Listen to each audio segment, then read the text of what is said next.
What's a company secret you can share now that you don't work there? They are out of business now, but in the early 90s, I worked at Radio Shack for a year and a half. When people would return an item because it didn't work, the manager of the store would just box it back up and sell it again as if it were new. When I asked him about it, he said, hopefully they will return it to a different store. I nearly got fired when I refused to sell a guy a walkie-talkie CB radio that I knew didn't work. The guy was on his way out for a hunting trip and was buying 3 of these for him and his friends. We had 2, and the third was the broken one. In front of the customer, I told the manager that one didn't work and I had tested it. The guy was happy, I told him, and we arranged for him to get the last one he needed at a different store, and off he went. The manager was livid with me and nearly fired me. I'm sorry. I'm not sending people out into the forest with gear I know doesn't work. Hilariously, a few months later, the manager was caught stealing from the store and got fired. I'm not sure if that is really a company secret or just a manager who was terrible at his job. Story 2. Government-funded refugee advocacy agencies approved a disproportionate number of young women from Syria and Iraq with criminal histories for their services. Upon further investigation, I and my team discovered consultants from the said agency were engaging in physical relationships with these girls. They were denying them opportunities for employment to keep them in financial destitution.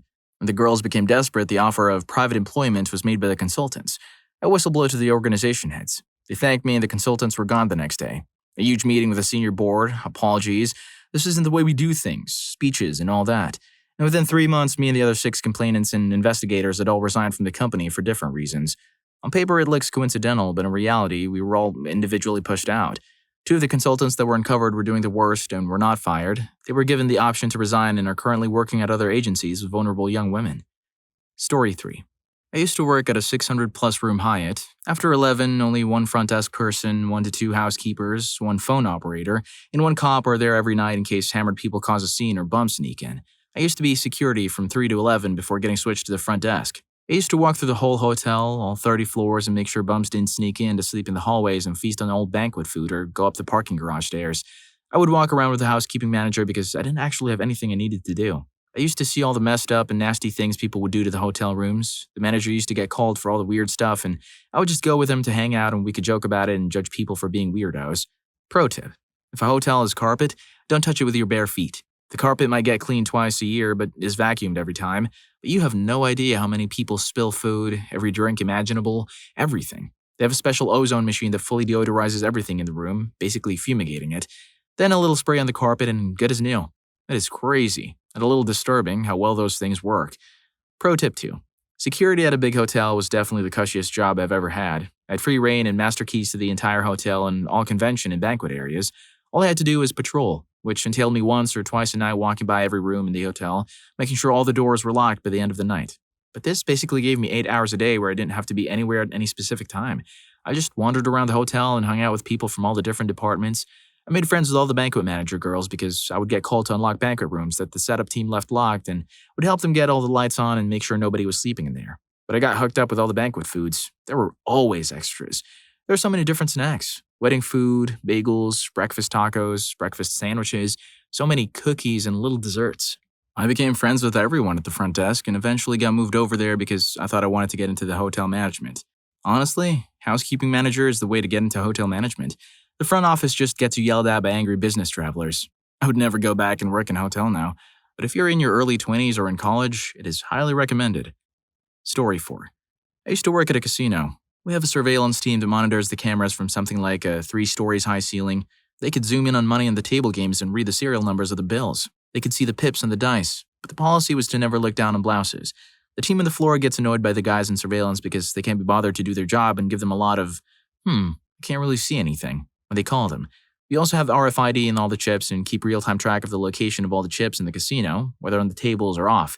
We also know all the actions in all the games. If you make a bet on the blackjack table or get a card, we know it.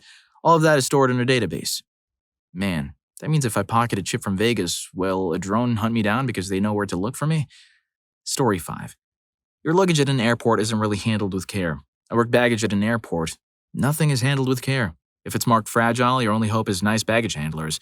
You should avoid packing breakable things at all costs. I never had one, but we were trained on how to properly handle a casket. The training was, be very careful, don't drop it, and for the love of God, don't sit in it like it's a horse. True story. That's what our boss said. It is actually statutory in many states as grave desecration, and your employer can end up paying tens of thousands of dollars due to it. Story 6. The stain protector is only useful if you actually file a claim. It isn't a magic potion. Most furniture companies sell some sort of stain protector as an add-on. People buy it thinking it has some magic ability to prevent stains over the life of a piece of upholstery, then 5 years later, spill some Kool-Aid on that and the stain doesn't come out. With most of these protectors, there's a warranty claim process that will get you a new sofa, or a set if your sofa pattern isn't made anymore, but nobody ever files a claim. That's the gimmick. The company is counting on you not actually holding them to the deal that they made you, and virtually nobody does. Story 7. The vehicle modification shop at Chillicothe Correctional Institution in Chillicothe, Ohio, dumps waste coolant from the machine shop into a storm drain that empties directly into the Scioto River because the chemical disposal tank is a 55-gallon drum in the paint shop, and that's much too small. They can't throw me into solitary confinement for complaining anymore. This happens about once a year when the machine's coolant reservoirs are emptied and the coolant is replaced. It's not on a schedule. It's one of those things that you do when work is slow. Each machine holds 15 to 20 gallons and usually just add more as it evaporates, but eventually it gets nasty. It needs to be replaced. It's supposed to go into a waste tote to be disposed of safely, which is what every non-government machine shop does. Being able to prove this is being done would require knowing when they're going to do this, and that's a decision that's often made as spur of the moment. Hey, work is slow, let's have a cleanup day. There aren't any phones in the machine shop either. A container to store the waste properly costs $200. Why waste taxpayer money when we can just poison the taxpayers instead? Seems like a normal Ohio thing to me. When are we lighting that river on fire? Story 8. One of the best restaurants in my town is locally famous and everyone goes there. They say everything is homemade. The things they're famous for are the hot beef sandwiches with homemade potatoes and gravy and a fish fry. The fish fry they also have during the week is listed as an entree called a cod platter. It is instant Cisco brand gravy mix and instant Cisco mashed potatoes. The cod is only fresh and fried on Fridays. If you order it during the week, it is frozen breaded Cisco fish fillets, aka a blend of random fish shaped into a stick. Story 9. I worked at a company that was basically a warehouse with some offices built in a corner. I was hired to run marketing ads. The pay was great because I learned a lot with AdWords and Amazon reselling, which led to an uptake in sales. The owner was Chinese and had connections to some warehouses in Guangdong and Shenzhen, China, where he literally just ordered products off their catalogs. We had our US-made logo slapped on the products, and the owner demanded we act made in America. I got out as soon as I could. So unethical everything about it was, but boy did eBay and Amazon love us. Almost everything on Amazon is the same setup as my above example. Next to nothing is made in the US anymore and sold on Amazon or eBay. Story 10. All new clothing and everything you try on is dirty. I've worked in retail for years and it still shocks people, but there's no washing machine, disinfectant spray, or wipes. Nothing. I've opened boxes of new clothes that had white bugs coming out of them. I saw a woman after a workout class come and try clothes on, then just leave still sweaty from the class. Not to mention whatever happens when they return the item or what happened in the factory. People are gross. Nothing is clean. Always wash your clothes when you get them home. An incident that I will never forget was during my first retail job. It was summer and we had to unlock the fitting rooms for someone to try clothes on. A girl was trying on a pair of jeans. She came out and said they didn't fit, and I took the folded jeans from her to put them away, but she was wearing the new jeans and handed me her warm, sweaty jeans. I played it off and said, "You gave me the wrong jeans." So I caught her but tried not to make her feel bad. And that is why I always wash the new clothes I buy. Better safe than sorry. I know what you're thinking. These businesses are crazy. Well, we're only halfway, so there's more. But can I ask you for a favor first? Could you hit the like and subscribe buttons? It would really help me out. Story 11. Inbound call center. There's no such thing as a silent hold. You're on mute. We could still hear you, but this isn't done maliciously so we can listen in. We had targets for hold time and putting you on mute instead of using zero hold in that call, which brought the average down. Sometimes we were asking a colleague for input and sometimes we were avoiding an awkward silence while the computer took forever to load. Personally, I did it a lot because I can fix your issue or account easier when you're not yapping in my ear with stupid questions.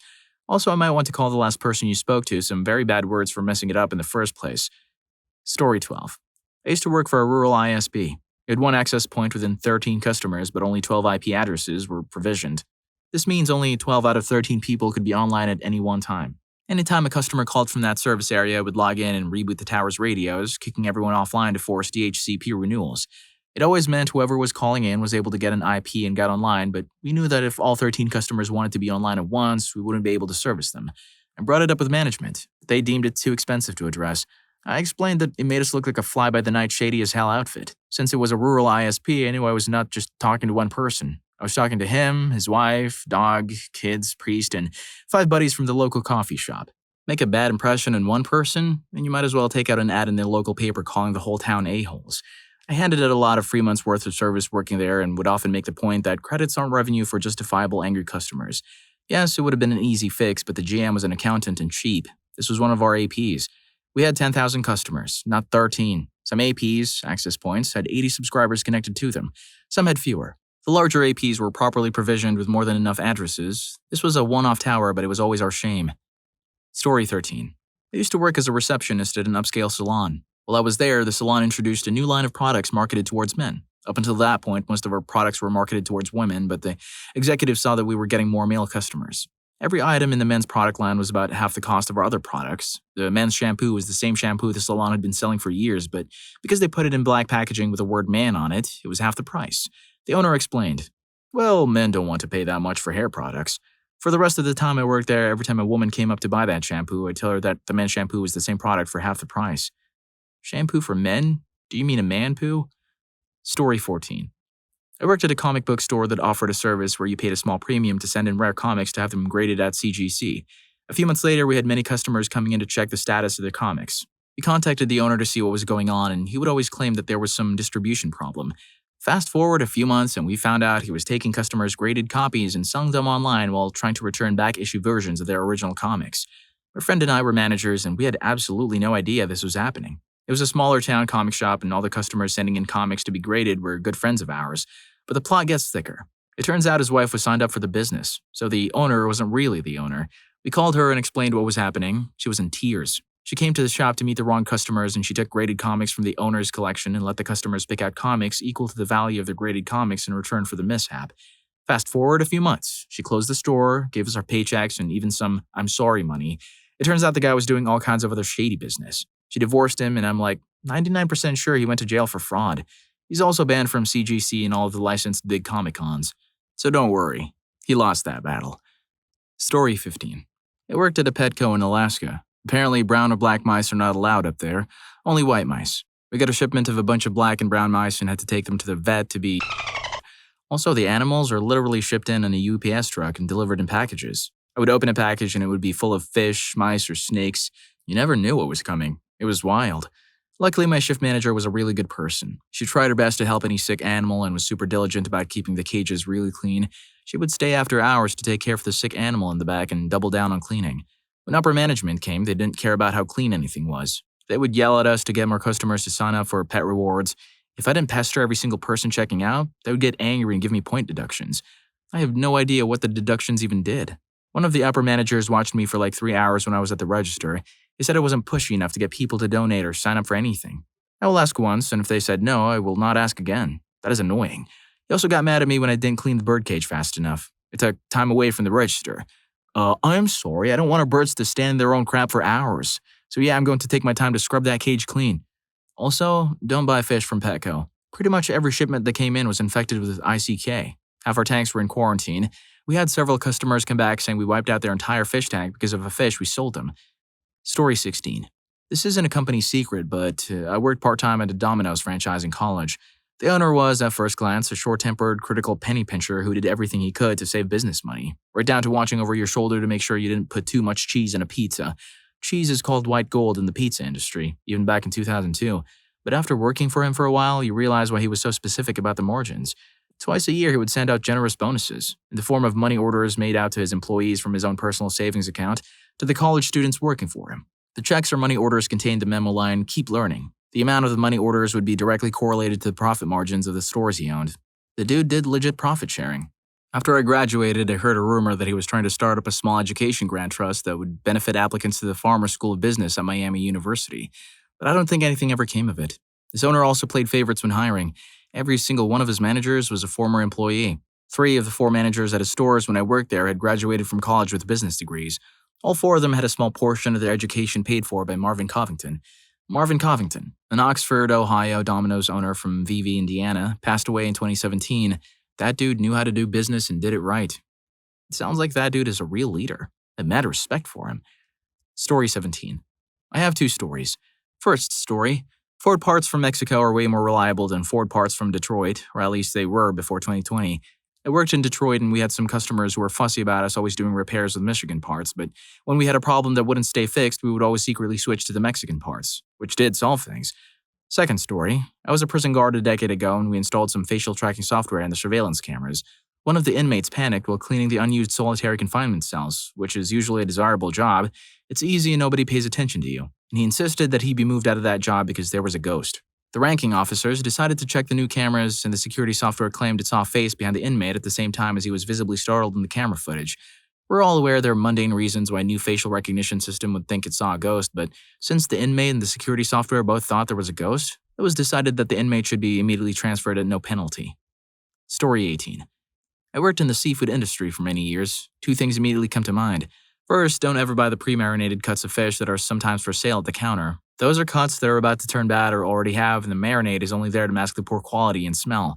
Second, more of an FYI, but a lot of the fresh lobster meat you see is made up at least partly from deceased or passing lobsters. Tanks and crates are checked daily, sometimes more frequently during the summer months, and the lobsters that croaked overnight are cooked and shucked for their meat. If you see a lot of stray tails, steer clear. Story 19. I didn't tell anyone this before and I didn't do it myself, but if you ever wanted to steal from a store, Big Lots is super easy. It's half a regular store and half overstock in the near expiration date timeframe from other stores. You can also, depending on the manager there, get incredible deals on things they want gone that haven't been selling well. This includes some furniture, like leftover pieces from sets like a set of one couch and two chairs, but someone returned a couch so there was an odd number. You can ask a manager if they have anything they're trying to get rid of. You can easily get a 30 to 50% discount just for the trouble of taking it off their hands. If they ask for a store rewards card, just give the 867-5309 number. There is zero benefit for the card to you. It's just to track your purchases for ads. Also, the store I worked at had two big sales each year around Independence Day and Thanksgiving, where everything was 20% off. It is very encouraged to buy paper products like paper towels, toilet paper, paper plates, napkins, and tissues in bulk if you can store them at home. I hope you enjoyed the video. And if you made it this far, I'm sure you'll also enjoy. Waiters, what seriously things have you overheard? Story 4 is so wild. See you in that video.